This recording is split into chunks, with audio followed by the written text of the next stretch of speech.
Transparency International has accused the Nigerian military of massive corruption, which has compromised efforts at effectively containing the terrorist group Boko Haram. According to the international anti-corruption body, this has made it difficult for the military to acquire the required equipment and training to tackle the militants who are armed with sophisticated weapons.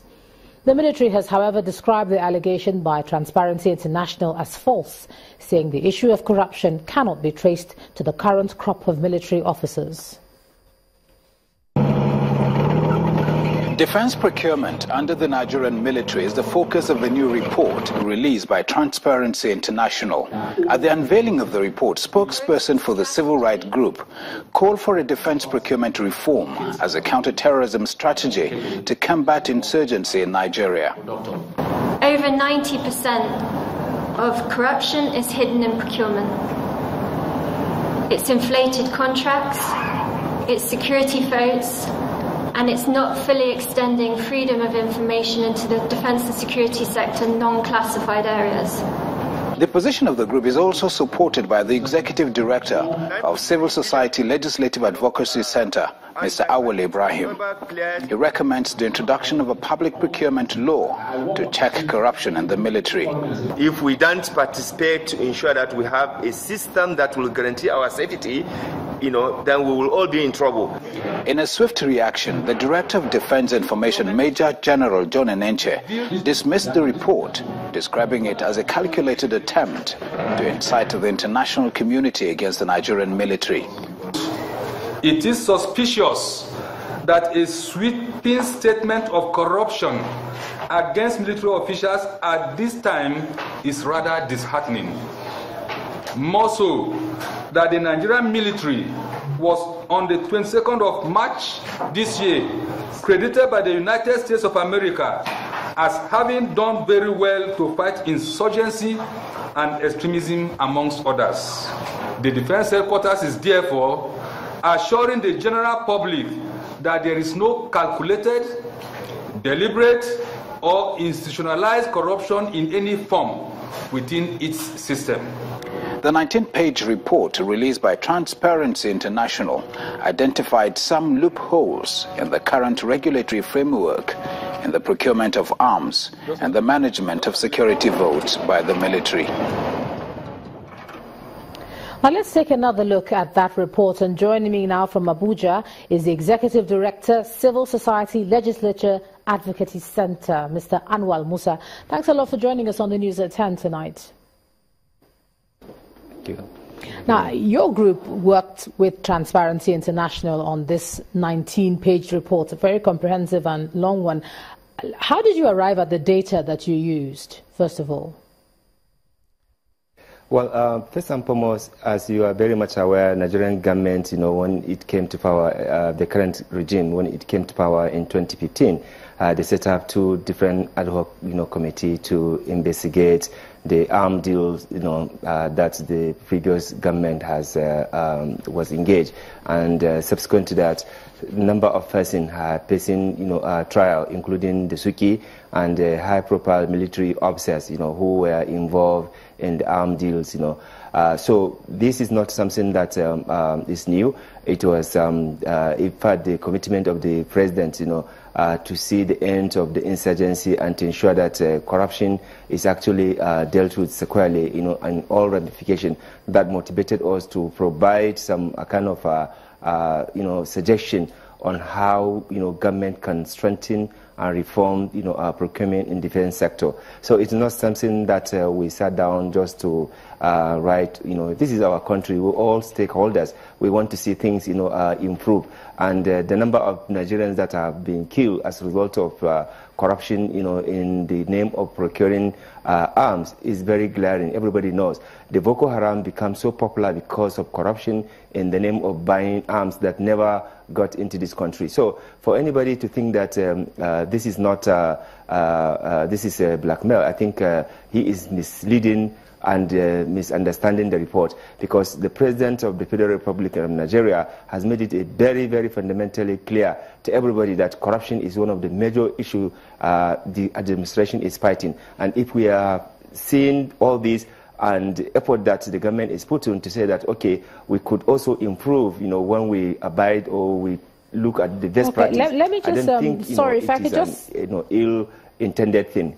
If I could just ask you quickly, you're talking about skepticism, people being skeptical about it. Perhaps if you share your methods, let me draw your attention to the section you talked about on procurement of fraud. Now, you said that the equipment that was purchased was old, damaged, and procured without reference to military needs, or it simply just did not exist. What's your methodology? How did you come about, these findings? Perhaps that's why they're a bit skeptical. This is also very, very much, available from the public, domain and from the government that set up even committee. As you're aware, 2 ad hoc committee has been set up on this issue. So it's not something that we just decided to do on our own.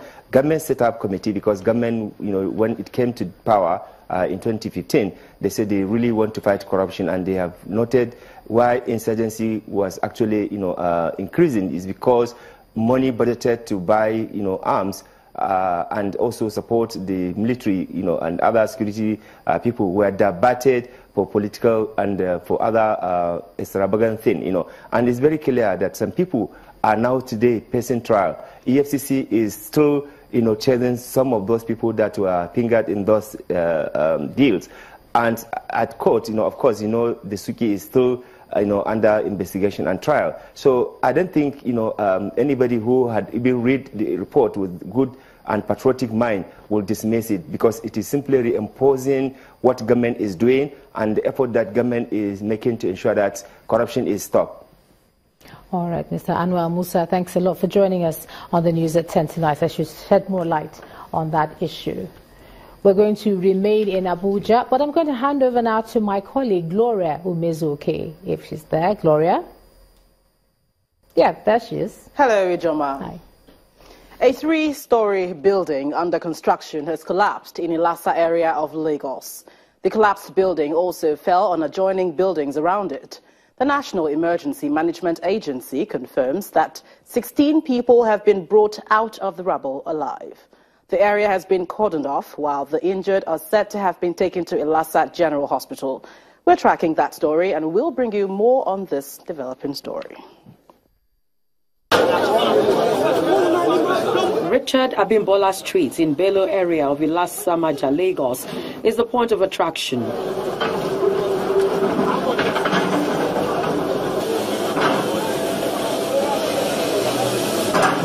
A 3-story building that has been under construction since 3 months ago has caved in, affecting even some adjoining houses.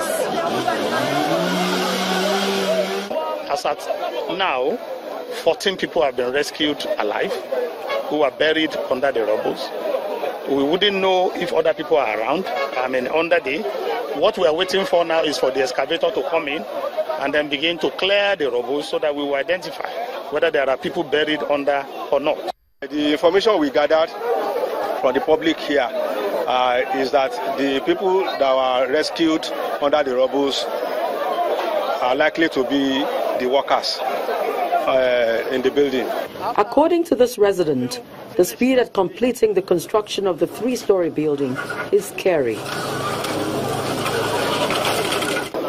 The work is getting faster, in which we thought it's supposed not to be fast like that. But when we come, we were told that Lagos State engineer is here, federal engineer is here, and the engineer to the building also are here. So far, the 3 engineers were there. Our fear was laid off.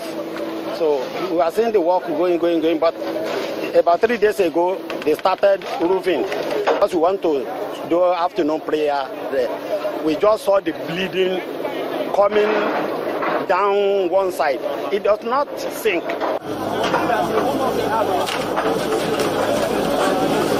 As at the time of this report, rescue workers from the state and federal levels were still doing their last check for any trapped person in the rubble.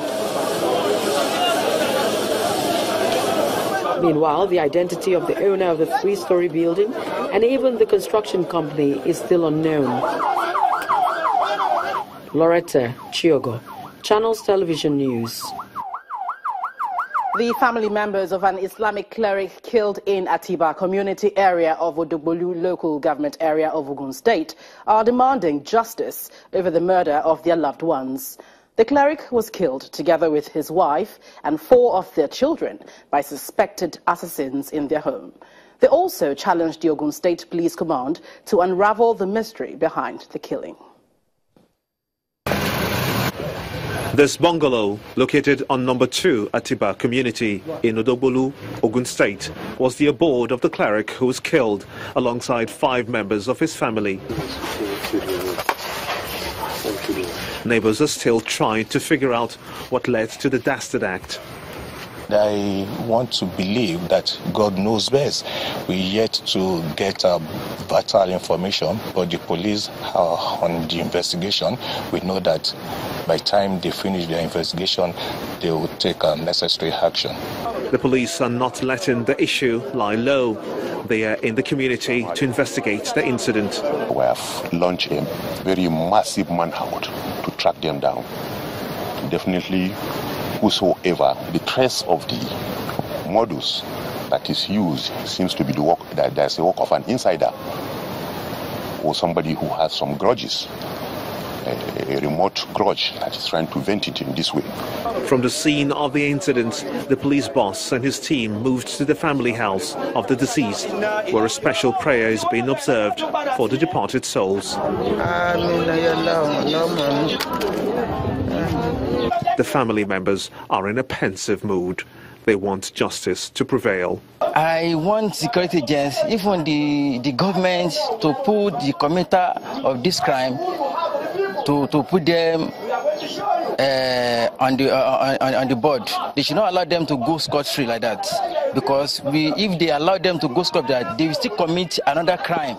The 6 members of the family were said to have been hacked to death by the attackers in the early hours of Tuesday, May the 18th. It is now left for the police to unravel the mystery behind the killings.